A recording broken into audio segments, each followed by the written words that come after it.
Two men journey to the bars and restaurants of Scandinavia to find amazing beers, always with the same question. Hey, what's on tap? It's time to find out.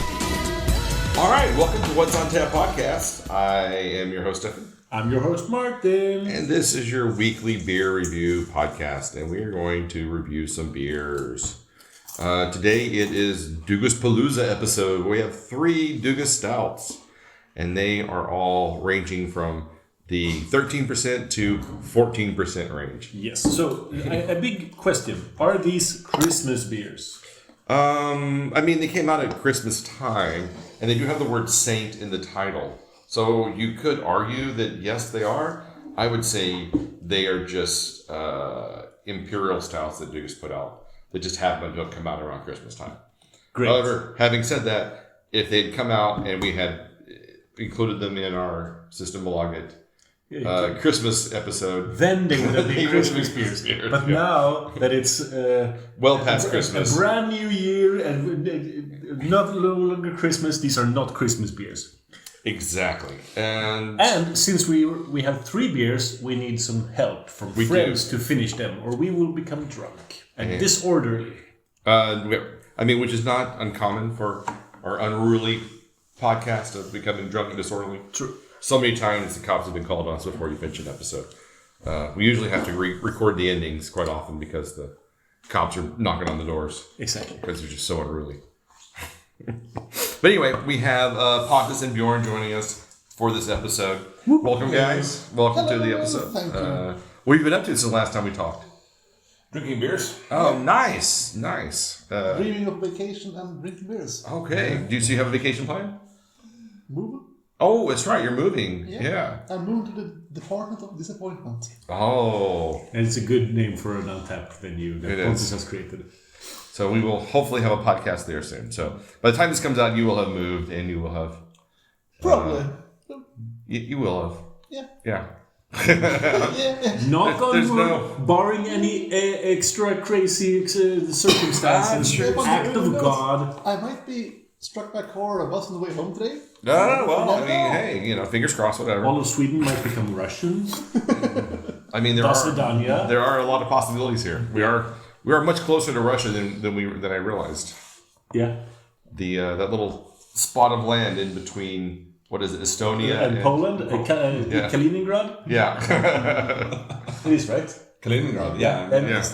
I'm looking at Bjorn. I think you should do Bjorn. It's like, trivia question, Bjorn, don't you know? Bjorn is way better at geography than I am. So anytime I say anything geography related, I need to look at him. And if he has a disapproving scowl, I need to retract my statements. And going back to old episodes, I'm much better at Scottish whiskey regions also than you. So, but Bjorn is still wrong. Oh, okay. Well. There is one more Scottish whiskey region that he acknowledges. He combines islands into highlands. Well, me and the Scotch Whiskey Association would. Last time we Googled this, the Scottish Whiskey Association were the second hit on Google, and whatever whiskey association I found that included islands as a separate region was higher up. So they paid more for advertising? Yes. Or I paid more for advertising just to be correct. But both sound very plausible, so... Yeah. So, going back to the beers, they're Dugas stouts, and they're all in Saint something. Right, and they are all whiskey... no, that's not true. They're all barrel-aged in some form or another. And I'm pretty certain that we all in our leftmost glasses have Saint Nick. Who's Nick? No, we start with the lowest ABV, which is... that's the third one. Which is Saint Nick, you're right. So, but these are in the reverse order in front of me. That's the middle one. Yes, correct. Is it once again I am 100% great. No, so Saint Nick has to be Santa Claus, right? But it's a rum barrelaged. Yeah. Santa Claus loves rum. Well, what's interesting is they are all... So the thing they have in common is they are all imperial, coffee, cocoa, coconut, and vanilla stouts. The barrel aging is the defining factor. So that'll be fun to try. Cool. Same adjuncts with different barrel aging. How that represents coffee, cocoa, coconut. Coconut, and vanilla. Yeah. Yeah. So this is St. Nick. It comes in at 13.8%. Let's go, guys. It smells like coffee grinds. This You is get a lot of the coffee off of this. Yeah. This is the coffee that I've left out at my desk at work. And Yeah. you come back after a meeting and just go glump. And then I go, Ooh, that's cold. Yeah, what is it like? I like hot coffee and I like iced coffee, but just like room temperature lukewarm coffee is just it's horrible. it's just the worst thing ever. It's so gross. But Stefan, Yes. you have Martin, the Stump Devourer over there. Oh, sure. Sump of the hour? The Stump Devourer. Some devour, yes. Yeah, you need to drink it. When you come back from your meeting, you down it. Ugh. All right, so this one's rum barrel aged. Barbados rum barrel aged. Barbados? Barbados. But wait a minute. What? So the last one is called Saint Bard. Why isn't that Barbados? Because it's Kentucky barrel. That, Because that's Alexander Bard. Yes. Alexander Beard. Okay, Do you know so that Barbados means beard in Portuguese? I did not know that.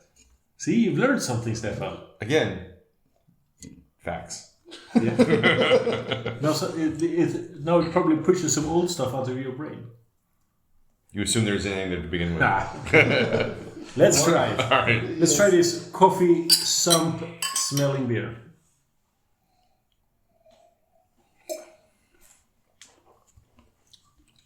It had a really sharp edge to it. Yeah. Yeah, I'm getting the rum barrels on this for sure. I don't get the coconut, which was a shame because I was hoping for more of a coconutty beer. Yeah, I almost get saffron-like flavor to it. You didn't say that this was a collab. Oh, sorry. It's a collab. This is St. Nick, a collab with Fuerst Wiacek, Berlin, and Gringo Nordic Coffee Roasters, Sweden. Oh. So is this one.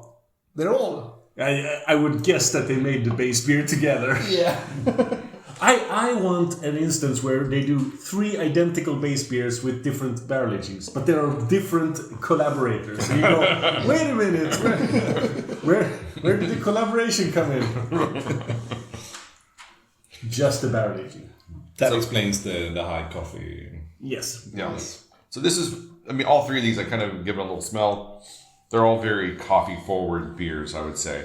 And you don't get, so you certainly don't get a lot of the coconut on the nose, which is a real shame. Because that makes me that was sad. kind of the thing that it really excited me. It was like, ooh, Yeah. coconut. The second one, we're going to get to that. That smells the most different from Yeah, the other Yeah. three. Okay. But let's focus on this rum barrel aged Yes. one first. So St. Nick. How we feel about St. Nick? Are we excited about it? It's the sharp tone for me. It don't get like kind of saffron-like, like a back note of saffron to it. They used to do them. Douglas used to do. Was it called saffron? Yeah, the stout. Yes. Yeah, I know. Because I get some kind of saffron notes from this one. I don't know where it's from, but it's somewhere in the back there.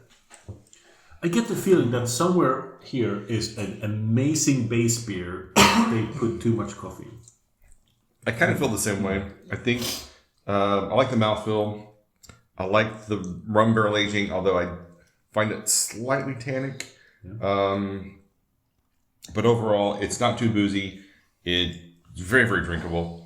I just wish it wasn't so much coffee and you got a little bit more of the cocoa and the vanilla in there. Right. I think the tannins from the rum barrel and the tannins from the coffee are compounding. It makes it too much. All right. So what do you give this one? You always ask us. Oh, okay. What So do what you do I give give this? it? I am going to give this one a 375. I want to give it a 4, Yeah. but it's difficult. Yeah. I want it to be better, but it's just good, but it's just not quite great. I'll stick with your 375 in the hopes that the other 2 are better. Yeah, I agree. I've had a lot of these Duga heavy stouts, barrel aged and non-barrel aged, but yeah, I agree. 375. It's not one of their best. No. So 4 out of 4 then. Yeah. You as well. Yeah. Yeah. Which is a shame, 'cause I think this one I had the highest hopes for. But Dugas Stouts, you remember one that was released recently, the Lyx one? Lyx. It was That great. was really good. I mean, Yeah. we know that they can make some banger stouts that nail all of the important ones, mouthfeel and taste and like everything. No, we had that one on the advent calendar, and it was quite good. All right, so up next is St. Vance, and this one is Indiana Rye whiskey barrel aged. This is the one that smells the best. So rice spices always smell good. Yeah, Indiana Rye. Is it J.D. Vance? That's why it's Saint. Yeah. The JD is implied. Yeah, he's the savior. He's the savior. Yeah. And this is this one's a 14.1% ABV. Stout. That's really good. This one is way better. And this one's much better. Yeah. The tannic notes are not really there. I think the rye barrel aging is really mellowing it and kind of giving it more of a. It kind of flattens a lot of the flavors, but still makes it very drinkable. Because it tastes less like coffee. Mm-hmm. I say the rye is in the front and the others are more coconut in the back. Because the rye taste there it's really good. Yeah.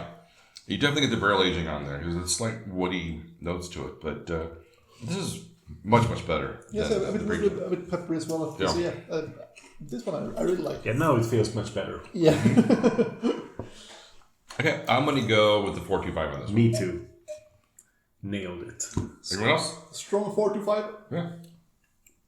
Yeah, I agree. Okay. It's got that warm booziness to it. So now we're gonna give it 4, all of us. Okay. No. Let's set it up. Definitely. No. And so, That's a cameo. Pontus, your voice has really changed. How'd you do that? One more beer. That's what it is. But this is one of the squares on the bingo card. Secret female cameo. Yeah.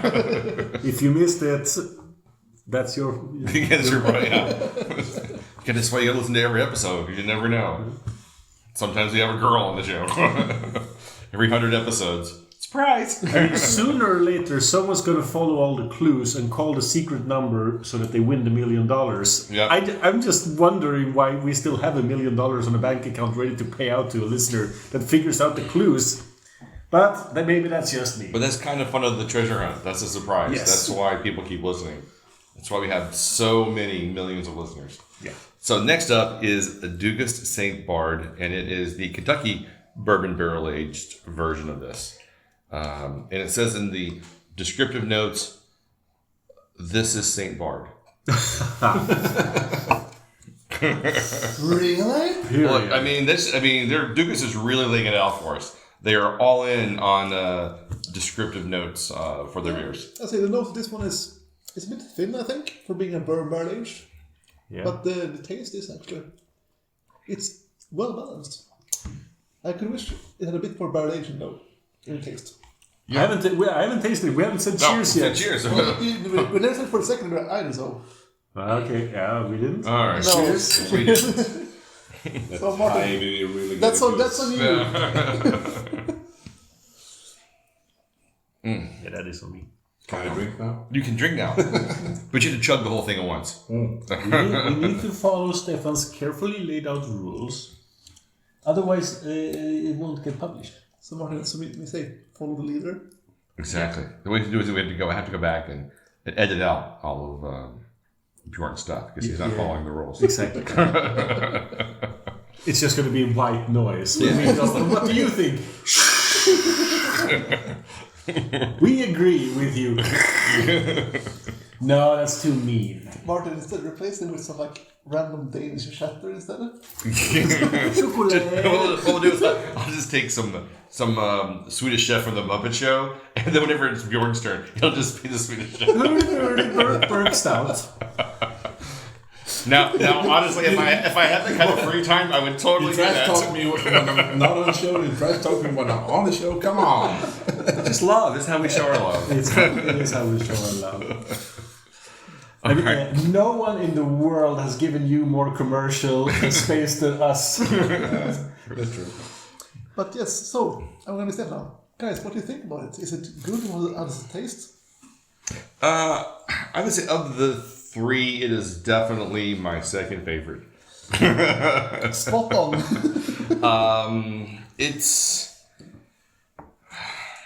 good, but again, it's not quite giving me all of the promised notes in the can. Mid. No, but it is the second best of the 3. Yeah. I joked that I was going to give it a 4 without tasting it, but maybe it's closer to 3.75. It's somewhere between 3.75 and 4. But it's better than the 375. So Yes, so I might lower that to a weak 3.75. I mean, when we get to Untapped, I'll use the more fine-grained rating scale, so they will get different ratings regardless. So then here, it would get a 3.5.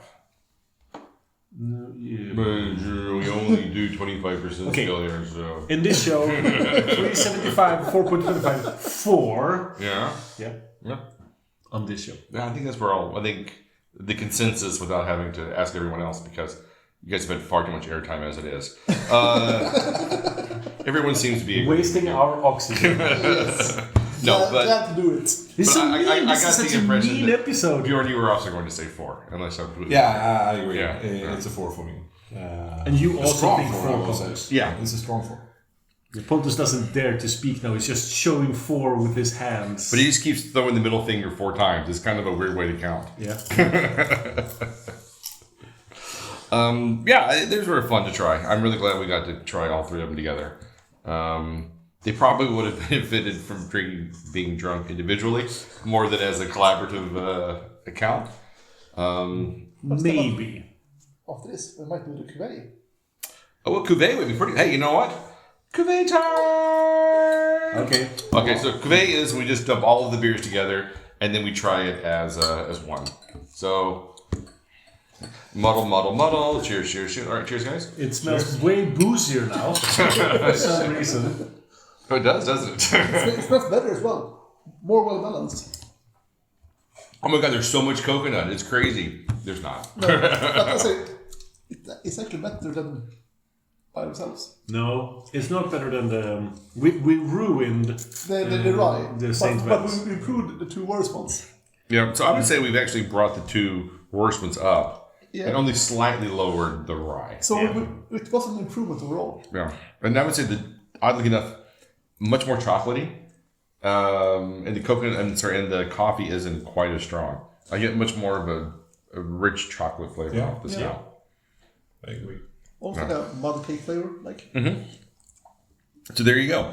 If you do have all 3 of these at home, don't drink them individually. Just pour them into one big glass and then drink them as a giant stout, imperial stout And experience. then you can give the same rating to all 3. The cuvée rating Yes, goes to all exactly. 3. So as the cuvée, what would you give the cuvée? 4. 4? Strong 4. Not 4? Oh yeah, definitely 4. Oh, I actually give it 4.25. Yeah, might be 4. To be honest, I'd actually probably give it a little higher if we were doing like 10s, but Speaking of cuvées, I got a strange opportunity to try a very different cuvée this week. I was at an Indian restaurant here in Malmö, and they had 3 beers on tap: Craftbeer Hoff, Staropramen, and Brooklyn East India Pale Ale. So I ordered the Brooklyn, and she started pouring it, and it ran out. And she was like, "Oh, it ran out. You want me to mix it with the others?" I was like, "No." Well, some of our guests likes that, but no, hell no, give it Kingfisher instead. no, you're And like, it was the worst butter chicken that I've tried. So, oh. But she just kept pouring from all the other taps. And this one is out, and this one is out, and this one so is out. that's not the cuvée I want to drink. This is much better cuvée. Yeah, that's hysterical. I've never heard of that before. Our other customers love this. I'm like, really? I don't find that to be true at all. Are your other customers raccoons? Yeah. All right, we'll wrap it up here. Thanks for joining, guys. You can find us on what'sontappodcast.com, Instagram, Spotify, Facebook, YouTube, and wherever you can find podcasts, you can find us. So until next time. Keep drinking, you dum-dum.